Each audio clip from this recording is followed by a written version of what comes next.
Salam alaikum, bonjour.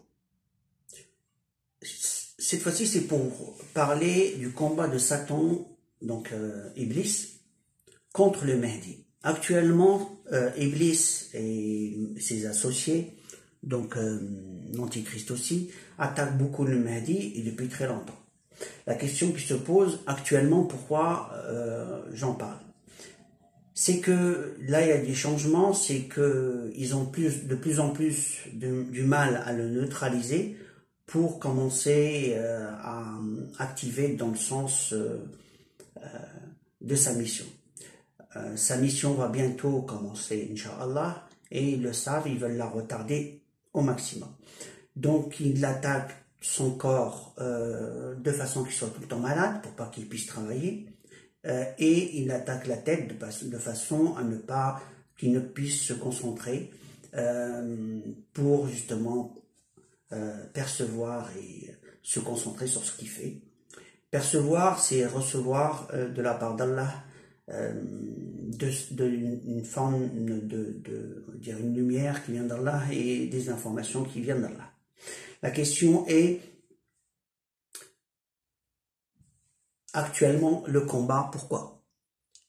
Iblis, Satan a contacté et contrôlé ou ont mis des contrats avec plusieurs mondes, quand je dis plusieurs mondes, des djinns.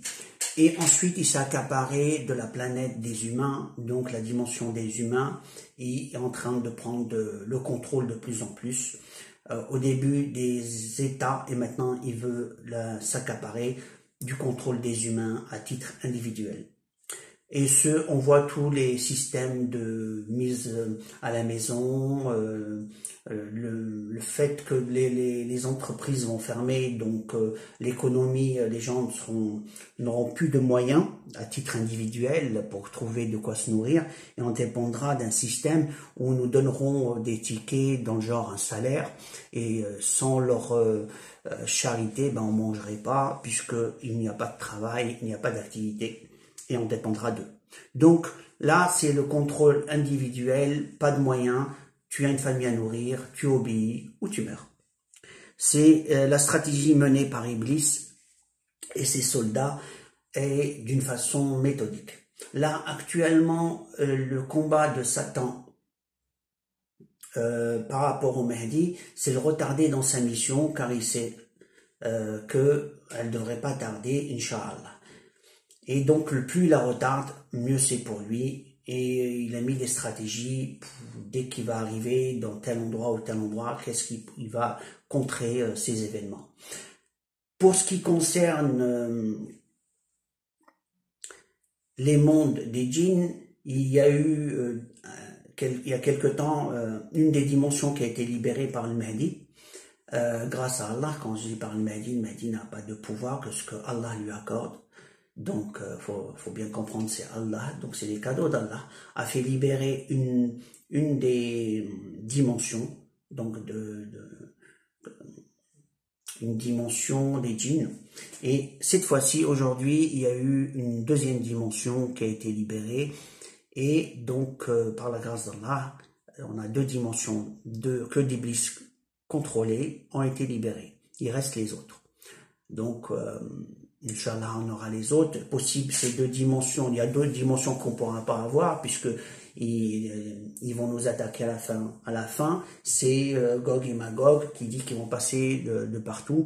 Donc, pour l'instant, j'ai pas plus d'informations à ce sujet. Donc, les attaques actuellement dans les différents mondes contre le Mahdi, c'est justement qu'on ne sache pas les vérités à son sujet et les différents mensonges attribués sur le Mahdi. Alors, pour faire court, le Mahdi, c'est un messager. Il va apporter quoi? Un messager apporte un message. Le Coran, pour les musulmans, c'est le dernier des messages. Allah n'a pas dit que c'était le dernier des messages. Allah a dit que c'est le dernier des messagers qu'il a envoyé, et le Coran nous est donné par Allah comme une bénédiction et un bienfait d'Allah envers nous, comme une guidance. Et pour les musulmans, comme c'est le dernier des prophètes, automatiquement ils ont attribué le dernier des messagers, Conclusion, il n'y a pas d'autre livre, donc pas analogie. Leur analogie, elle est nulle, dans la mesure, Allah n'a pas dit cette phrase, ils l'ont déduit de leur tête. Allah a dit seulement que c'est le dernier des prophètes. Mais il n'a pas dit le reste, hein. Après, ils l'ont dernier prophète. Qui dit livre dit prophète, qui dit pas de prophète, pas de livre. Voilà comment ils l'ont calculé. Or non, un messager, c'est lui qui porte le message. Donc, quel est le message que le Mahdi va ramener? Puisque c'est un messager, et Allah dit, il y aura Ahmed qui va arriver, et là, Ahmed, c'est le Mahdi. Il y a eu des vidéos à ce sujet, que le Mahdi, c'est lui, Ahmed. Donc maintenant, le combat de Satan, c'est le livre du Mahdi il a peur qu'il apparaisse, il l'empêche de travailler ou de le recevoir, ou justement, dès qu'il a une information à propos du Mahdi, de ce qu'il va faire, il le contre dans tous les sens. Quand je dis le contre, donc faut te rappeler que c'est un humain, le Mahdi, et que pour ses déplacements ou autres, si on bloque ses déplacements ou on bloque sa santé, d'une certaine façon, ça le retarde.